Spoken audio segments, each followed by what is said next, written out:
Olá, bem-vindo à RTP África e a mais uma edição do Viva Saúde.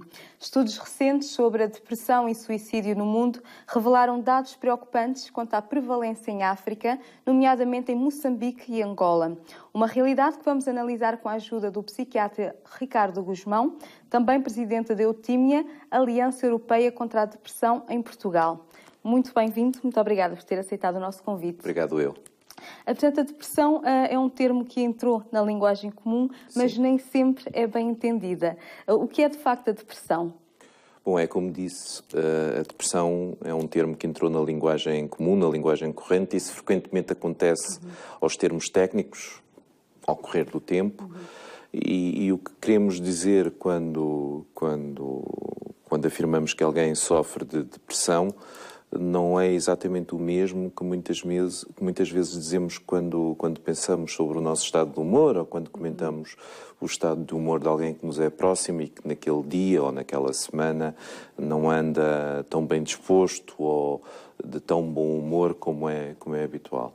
A depressão, enquanto doença médica, enquanto patologia clínica, é de facto uma alteração do humor, mas é uma alteração do humor que é sustentada no tempo. Ou seja, ao longo do dia e de vários dias, ao longo de pelo menos 2 semanas, um mês ou mais, a pessoa está sustentadamente em baixo, mal, está triste ou está irritável, frequentemente as duas coisas ao mesmo tempo. E não basta isso, é necessário também haver uma série de sintomas e sinais acompanhantes. Deixar de ter prazer em fazer as coisas que habitualmente davam gosto à pessoa e que reconhecidamente todos os amigos e familiares reconheciam que fazia parte da vida dela, do dia-a-dia dela. A pessoa sentir-se cansada fisicamente, mental e fisicamente, como se não tivesse energia nem vitalidade para continuar a fazer a vida do dia-a-dia e as coisas que habitualmente fazia sem dificuldade nenhuma. E depois, ao mesmo tempo, tudo o que é funcionamento do corpo se altera. Este cansaço já tem a ver com a vitalidade, já tem a ver com o corpo, com a energia do corpo, mas o sono altera-se, e frequentemente no sentido da perda de sono, da pessoa ter dificuldade, não tanto em adormecer, mas mais acordar durante a noite ou acordar muito cedo. As alterações do apetite, geralmente também no sentido de perder apetite, o que secundariamente leva à perda de peso. Isso obviamente que não acontece de um dia para o outro, acontece ao longo de 15 dias, um mês, não é 1 quilo de peso, é um bocadinho mais, tem que ser... Pensa-se que à volta de 5% do peso habitual da pessoa. Portanto, uma pessoa que pesa 80 quilos, uma perda de 4 quilos num mês, 15 dias, um mês, é significativa. E, portanto, eventualmente também a perda de vontade em ter relações sexuais. O pessimismo, a pessoa olhar para o futuro através de umas lentes cinzentas em que tudo é mau, tudo é negativo, nada vai correr bem. A pessoa começar a sentir-se muito mal na sua pele, não gostar de si. Ao mesmo tempo, sentido que nada disto é o seu eu habitual, é a sua forma de ser habitual, portanto estranhando. Não é uma coisa que seja bem-vinda ou que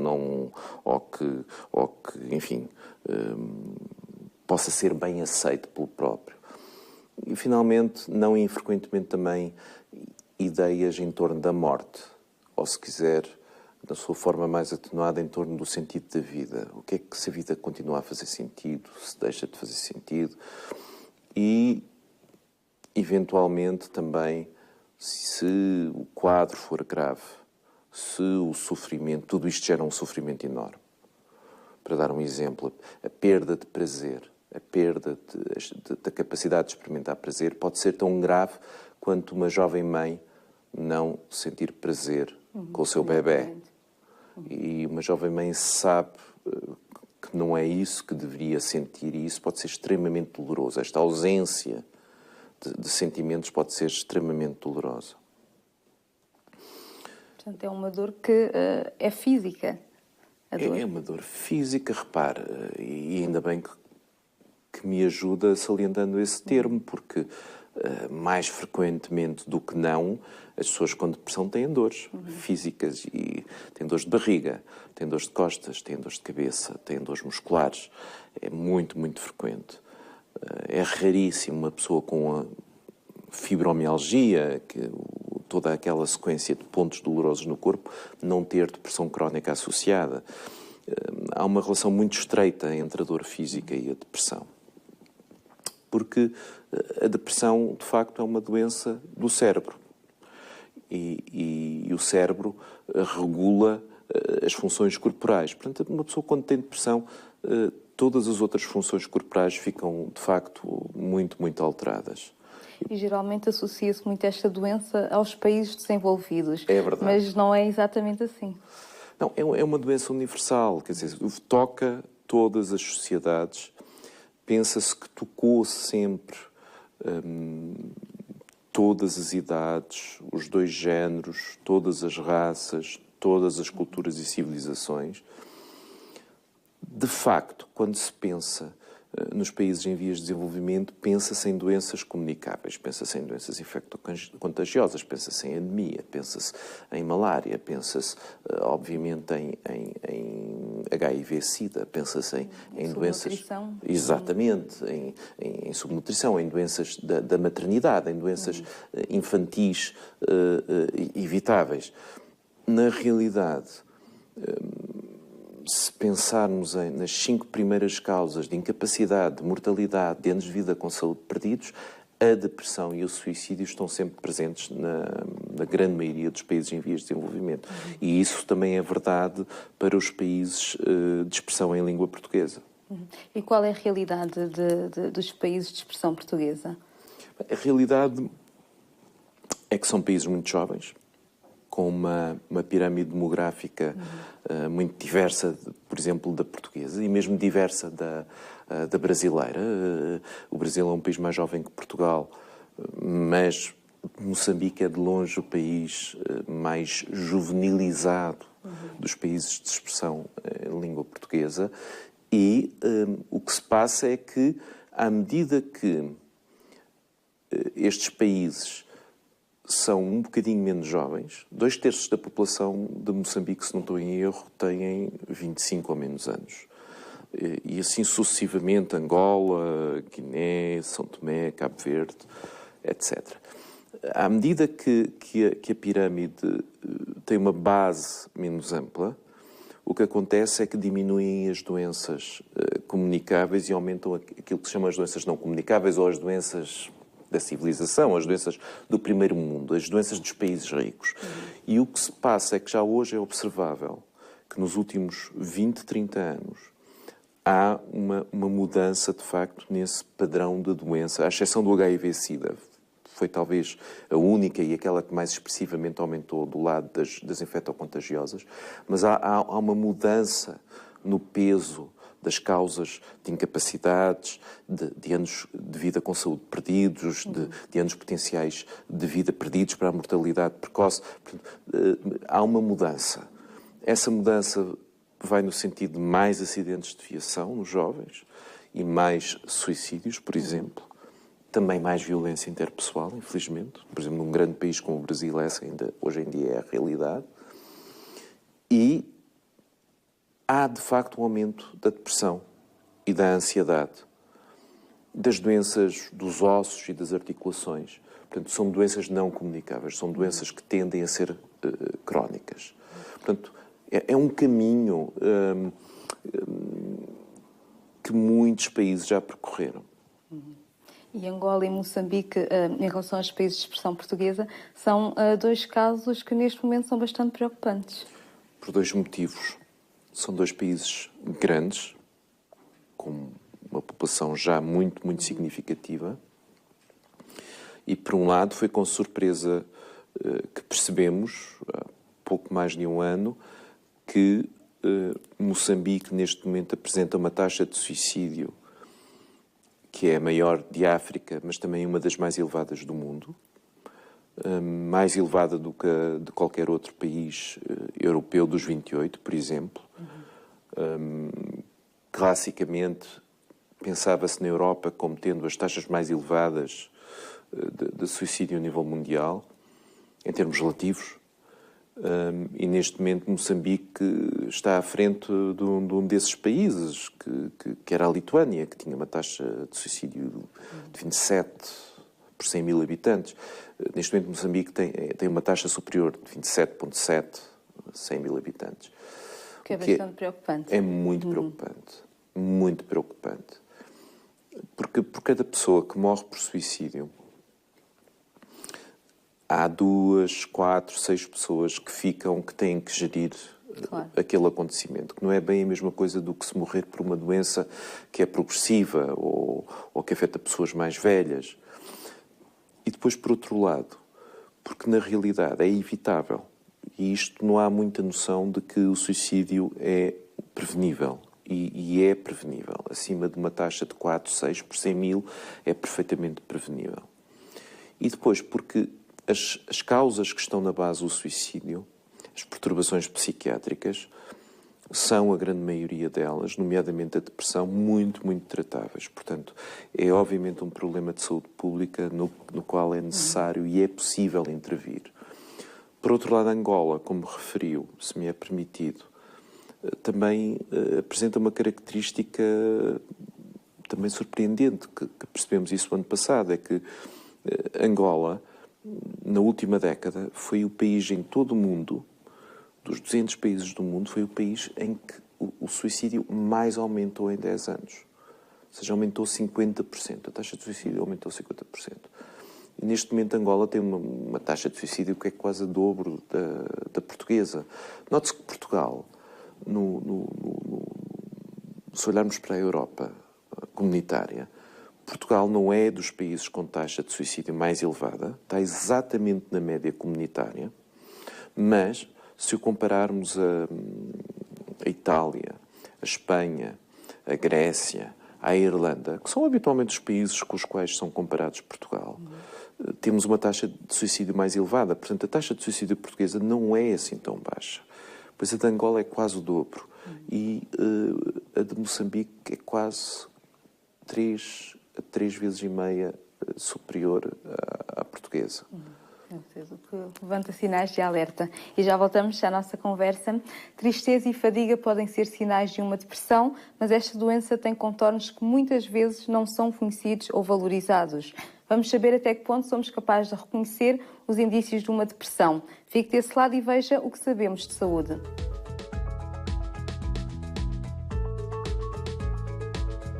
A pessoa poderá estar a sofrer de uma depressão se deixar de sorrir ou rir nos encontros sociais, se sentir medo de sair à rua ou começar a ter alterações do peso ou do apetite.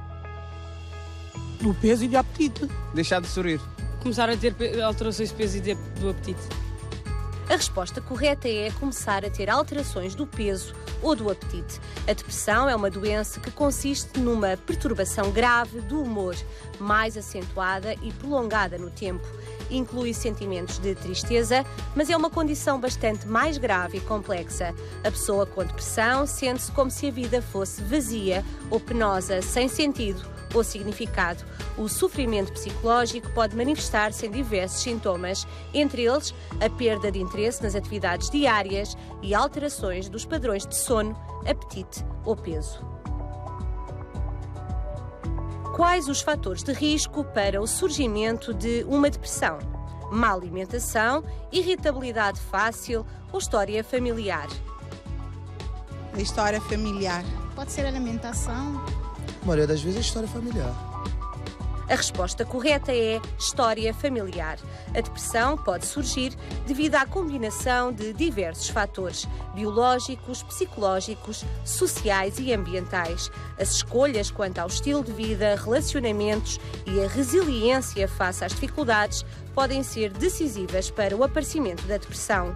No entanto, alguns fatores de risco podem tornar a pessoa mais vulnerável, entre os quais a história familiar, em que um ou mais elementos da família sofrem ou sofreram deste problema. Voltamos à conversa com o nosso convidado. Há pouco estávamos a falar em relação às consequências. Portanto, são consequências familiares, mas também sociais.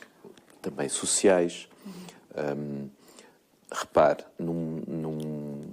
em países como Angola, Moçambique e outros países africanos, em que a população é muito jovem, estamos a falar, de facto, de mortes que acontecem muito cedo na vida das pessoas. Portanto, muitos anos, em termos do poderio económico e social perdido, do capital social e económico, é enorme. E era perfeitamente evitável na grande maioria das situações. Portanto, estamos a falar, de facto, de um impacto devastador para cada um destes países. E depois, sem falar do impacto emocional. Poucas coisas são mais devastadoras para uma pessoa que perde outra do que a morte súbita, a perda súbita de alguém. Se perdemos alguém de uma forma completamente inesperada, de uma forma violenta e sem aviso, temos mais dificuldades em gerir aquela perda. Portanto, vai ser um luto mais complicado, mais difícil de ser organizado. E, habitualmente, é este o desenho do que acontece às pessoas que sobrevivem àqueles que morrem por suicídio, com uma nuance que não é nuance nenhuma, é de facto um aspecto muito, muito importante. É que as pessoas que perdem uma pessoa para suicídio sabem que aquela pessoa quis morrer.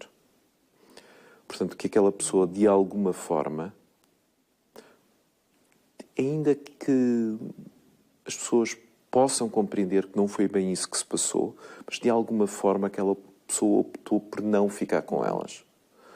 De alguma forma elas não foram suficientes para impedir aquele desfecho trágico. É um peso muito grande para toda a rede familiar. É um peso muito grande para a rede familiar e de facto genera num luto muito complicado, muito difícil de gerir quando se está sozinho, ainda por cima porque, repare, há um tabu muito grande em relação à morte por suicídio. Habitualmente as pessoas não comentam isso socialmente, não dizem o meu filho, ou o meu marido, ou o meu pai, ou a minha mulher. Dá muita vergonha. Há muita vergonha. E o próprio sentimento de culpa. Exatamente. E, portanto, as pessoas não dizem que a pessoa morreu por suicídio. Portanto, é uma situação complicada. É como se houvesse uma responsabilidade difusa no não evitamento daquela morte. Note que há muito poucos anos, numa série de países por esse mundo fora, o suicídio era criminalizado. Não me pergunte, por favor, como é que isso era viável ou como é que isso se implementava, porque eu não faço a mínima ideia. Mas no Reino Unido, até há 40 anos atrás, o suicídio era um crime. E o suicida sempre foi, ao longo da história, um exemplo mau da sociedade. Em vários regimes comunistas, há umas décadas atrás, não havia suicídios, porque haver um suicídio era, de facto, como que uma demonstração de que alguma coisa não corria bem na sociedade. Quando nós, hoje em dia, sabemos que um grande motivo pelo qual as pessoas morrem por suicídio é uma doença e é tratável. E falando precisamente do suicídio, há uma grande taxa de suicídio relacionada com a própria depressão. Exatamente. É bom esclarecer que a grande maioria das pessoas que sofrem de depressão não se matam ou que alguma vez irão morrer por suicídio. Mais ou menos 3% de todas as pessoas que têm depressão morrem por suicídio. E mais ou menos 10 a 15% das pessoas que têm depressão podem ter comportamentos suicidários, sem que isso leve a uma fatalidade e a uma morte por suicídio. Mas, de facto, se pensarmos em todas as pessoas que morreram por suicídio, se começamos a investigar o que é que se passou, como é que aquelas pessoas estavam, o que é que se passou na vida delas, o que é que poderá ter explicado aquela morte, aquele acontecimento, e existem métodos e procedimentos muito estudados para fazer isso, chega-se à conclusão que em 90, 95% dos casos havia uma doença psiquiátrica, habitualmente depressão, é a mais frequente. Também se sabe que em alguns dos países onde há mais suicídios em termos absolutos, por serem os mais populosos, como por exemplo a China e a Índia, este número não é tão elevado. Ou seja, ainda não se percebe muito bem o que é que acontece a um número que não é assim tão pequeno de pessoas que demonstradamente, aparentemente, não tinham doença mental quando morreram, nestes países como a China e como a Índia. Mas também é provável que seja uma questão cultural, ou seja, a doença mental não se exprime sempre da mesma maneira consoante estejamos num país ou no outro. E os métodos que se têm utilizado nos últimos 20, 30 anos são os métodos muito ocidentais. Exato. Portanto, precisamos de métodos mais ajustados, claro. Exatamente, à cultura de cada país e de cada região, para se perceber se, de facto, existe sobreponibilidade daquilo que se observa nos Estados Unidos, na Europa, no Canadá e noutros países. E nesses países os doentes são mal compreendidos?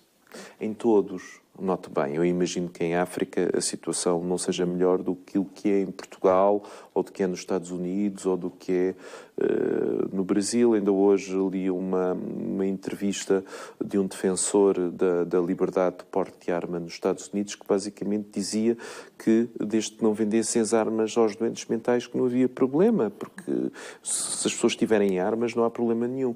Note bem,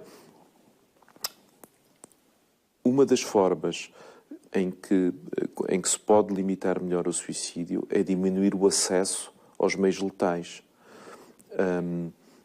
Na China e na Índia, por exemplo, são os pesticidas. Em Portugal, os pesticidas eram um meio letal muito importante, mas como houve legislação que limitasse o acesso a esse meio, o suicídio diminuiu por esse meio. Mas há outras formas de suicídio cujos meios são impossíveis. Não vou mencionar, mas são impossíveis de restringir. Agora, o entendimento e a compreensão que existe em relação às pessoas que tentam ou que de facto se suicidaram é universal. É o estigma, que é um atributo que todos nós qualificamos outra pessoa como tendo uma dificuldade que nós não temos, como sendo diferente de nós. E, portanto, é essa diferença que explica os comportamentos diferentes ou aquele comportamento em particular. E, portanto, não é nada connosco. É aquela pessoa que tem aquela característica. E, habitualmente, as pessoas que têm perturbações mentais são pessoas diferentes, esquisitas, não nos toca. Mas nós sabemos que não é verdade, porque calcula-se que um terço, a metade da população mundial, ao longo das suas vidas, vai ter qualquer problema de saúde mental. O problema é esse, que pode ser ou muito grave ou muito ligeiro, mas ainda assim necessitando de apoio e ajuda médica. Com certeza. Sabia que pode acompanhar e participar no Viva Saúde através do Facebook? Basta clicar gosto e juntar-se aos nossos seguidores. No mural ou por mensagem pode enviar-nos as suas dúvidas ou questões. Foi o que fez a Josefa Medina, que pergunta: o que fazer quando uma pessoa ameaça suicidar-se? O que fazer? Essa é uma boa questão. Há o mito de que as pessoas, quando avisam de que vão fazer mal a si próprias, que isso é uma chamada de atenção, que efetivamente não tencionam fazê-lo. Mas o que efetivamente nós sabemos, e todos os estudos mostram, é que nos dias, semanas anteriores a uma tentativa de suicídio, e mesmo a um suicídio consumado, uma percentagem enorme das pessoas vão, por exemplo, ao médico de família. Ou vão aos cuidados de saúde. Frequentemente as pessoas que morreram por suicídio tinham mencionado o assunto nos 3 meses anteriores. Portanto, estar atento aos sinais é de facto muito importante. Portanto, as pessoas dizerem que vão dar cabo delas, que vão fazer mal a si próprias, que se vão matar, não é algo que não nos deva deixar com alguma preocupação. É um sinal de alerta que deve ser levado a sério. Não quer dizer que alguma coisa venha a acontecer, mas alguma coisa pode ser feita. E por vezes os próprios doentes têm dificuldade em aceitar que a depressão é uma doença ou que estão doentes. É verdade.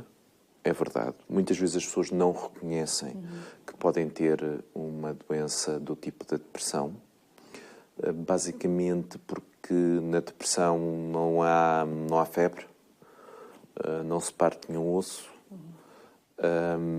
há dores físicas difusas e, portanto, a pessoa pensa que pode sofrer dos intestinos, que pode sofrer dos músculos, que pode sofrer de outra coisa qualquer, dos nervos, portanto, pode pensar que é uma coisa neurológica e, portanto, as pessoas não percebem que quando têm esta doença aquilo que se parte é aquilo que se chama a força da vontade, portanto, ficam sem força de vontade, ficam sem recursos para se poderem autoajudar sem apoio, precisam de apoio e precisam basicamente de tratamento.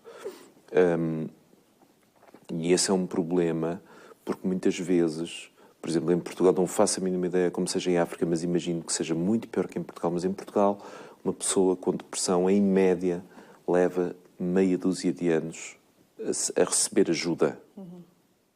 Ok? Porque na realidade as pessoas pensam, a culpa é minha, eu é que devia ser capaz de sair desta situação, amanhã vai ser melhor, e isto pode durar anos, amanhã vai ser melhor, amanhã vai ser melhor, e isto pode durar, de facto, muito, muito tempo. E existe tratamento para a depressão? Existe, claro que sim. Existem vários tratamentos.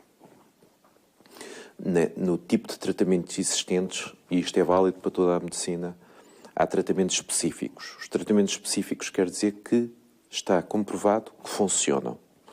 Ou seja, aplicados num país africano, num país europeu, num país americano, do sul ou do norte, num país asiático ou da Oceania, em pessoas que tenham aquele problema é sempre reduzido e mitigado com aquele tratamento.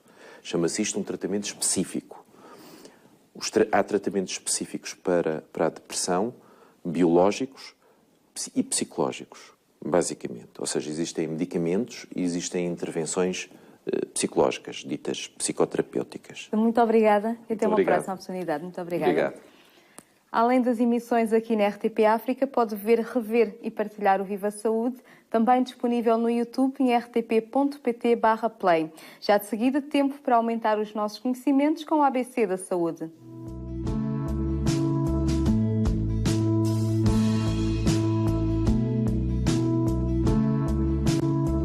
Astenia, do grego asteneia, falta de vigor, refere-se à sensação de fraqueza física e psicológica.